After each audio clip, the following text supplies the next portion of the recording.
శ్రీ గురుభ్యో నమ. ఆర్యన్ వాస్తు ఛానల్కి స్వాగతం. ఒక ఇంటిని రెండు భాగాలుగా డివైడ్ చేసేటప్పుడు ఎటువంటి వాస్తు జాగ్రత్తలు తీసుకోవాలో ఈ వీడియోలో ఇప్పుడు వివరించడం జరుగుతుంది. స్కిప్ చేయకుండా చివరి వరకు వీక్షించండి. లేదా ఒకే ఇంటిలో ఇద్దరు నివసించేటప్పుడు పంచుకోకుండా ఒకే ఇంట్లో ఇద్దరు వేరువేరుగా నివసించేటప్పుడు ఎటువంటి వాస్తు జాగ్రత్తలు పాటించాలో ఈ వీడియోలో ఇప్పుడు వివరించడం జరుగుతుంది. ఒక ఇంటిని రెండు భాగాలుగా అన్నదమ్ముల మధ్య కానీ తండ్రి కొడుకుల మధ్య కానీ రెండు భాగాలుగా డివైడ్ చేసినప్పుడు దక్షిణ పడమర దిక్కుల్లో పెద్దవారు ఉండాలి, తండ్రి కానీ అన్నయ్య కానీ. తూర్పు ఉత్తరం దిక్కులో చిన్నవారు నివసించాలి. ఇది ఏ ఫేసింగ్ ఇంటికైనా వర్తిస్తుంది. ఉదాహరణకి ఈస్ట్ ఫేసింగ్ ఇంటిని రెండు భాగాలుగా డివైడ్ చేశారనుకుందాం.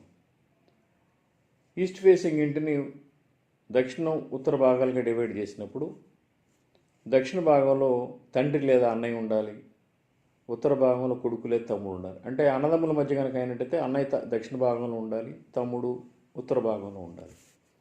అదే ఈస్ట్ ఫేసింగ్ ఇంటిని తూర్పు ఉత్తరాలుగా డివైడ్ చేసినప్పుడు పడమర దిక్కులో అన్నయ్య ఉండాలి, తూర్పు దిక్కులో తమ్ముడు ఉండాలి. అలాగే ఉత్తరం ఫేసింగ్ ఇంటిని ఉదాహరణ తీసుకోండి. ఉత్తరం ఫేసింగ్ ఇంటిని మనం రెండు భాగాలుగా చేసినప్పుడు ఉత్తర ఫేసింగ్ ఇంటిని రెండు భాగాలుగా తూర్పు పడమరగా డివైడ్ చేసినప్పుడు పడమర భాగంలో అన్నయ్య ఉండాలి, తూర్పు భాగంలో తమ్ముడు ఉండాలి. అదే ఉత్తర ఫేసింగ్ ఇంటిని ఉత్తర దక్షిణాలుగా డివైడ్ చేసినప్పుడు దక్షిణ భాగంలో పెద్దవాళ్ళు ఉండాలి, అంటే అన్నయ్య ఉండాలి, ఉత్తర భాగంలో తమ్ముడు నివసించాలి. మీరు ఏ ఫేసింగ్ ఇంటికైనా ఇదే సూత్రం వర్తిస్తుంది. పెద్దవారు ఇప్పుడు దక్షిణ పడమర దిక్కుల్లో ఉండాలి, చిన్నవారు తూర్పు లేదా ఉత్తరం దిక్కులో ఉండాలి. గృహాన్ని పంచేటప్పుడు వారి సౌలభ్యం కోసం సౌలభ్యం ఉండే విధంగా పంచుకొని ఈ సూత్రాన్ని ఖచ్చితంగా పాటించాలి. ఇక ఒక ఇంటిని కింద పంచుకోకుండా పైన కిందగా పంచుకున్నప్పుడు ఏ విధమైన జాగ్రత్తలు పాటించాలి. ఉదాహరణ గ్రౌండ్ ఫ్లోర్, ఫస్ట్ ఫ్లోర్.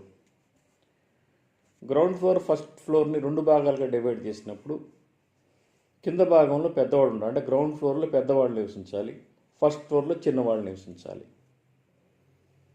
ఉదాహరణకి అన్నదమ్ముల మధ్య ground floor, first floor divide చేసినప్పుడు అన్నయ్య అంటే పెద్దవాడు కాబట్టి గ్రౌండ్ ఫ్లోర్లో ఉండాలి, తమ్ముడు ఫస్ట్ ఫ్లోర్లో ఉండాలి. తండ్రి కొడుకుల మధ్య డివైడ్ చేసినప్పుడు కూడా ఫస్ట్ ఫ్లోర్ గ్రౌండ్ ఫ్లోర్ని గ్రౌండ్ ఫ్లోర్లో తండ్రి నివసించాలి, ఫస్ట్ ఫ్లోర్లో పిల్లలు ఉండాలి, కొడుకు ఉండాలి. చాలామంది ఈ విషయంలో కన్ఫ్యూజ్కి గురవుతున్నారు. చాలామంది ఉత్తర దక్షిణాల్లో కింద పంచుకునేటప్పుడు పడమర దక్షిణ దిశలో పెద్దవాళ్ళకి ఇస్తున్నారు, తూర్పు ఉత్తరం దిక్కులో చిన్నవాళ్ళు ఉంటున్నారు. ఇది బాగా అర్థమవుతుంది క్లారిటీకి. కానీ గ్రౌండ్ ఫ్లోర్, ఫస్ట్ ఫ్లోర్ ఒకే ఇంటిని కింద మీద పంచుకునేటప్పుడు చాలామంది కన్ఫ్యూజ్ అయ్యి చిన్నవాళ్ళు కింద నివసిస్తున్నారు, పెద్దవాళ్ళు పై భాగంలో ఉంటున్నారు. అది కరెక్ట్ కాదు. ఎప్పుడు కూడా గ్రౌండ్ ఫ్లోర్లోనే పెద్దవాళ్ళు నివసించాలి, ఫస్ట్ ఫ్లోర్లోనే చిన్నవాళ్ళు ఉండాలి. పెద్దవాళ్ళ మీదుగా మేము నడుస్తున్నాం ఇటువంటి వాస్తులు ఎక్కడ చెప్పబడలేదు. ఇది మనం అన్వయించుకొని చాలామంది ఈ విధంగా కన్ఫ్యూజ్ అవుతున్నారు. కానీ వాస్తవానికి మనం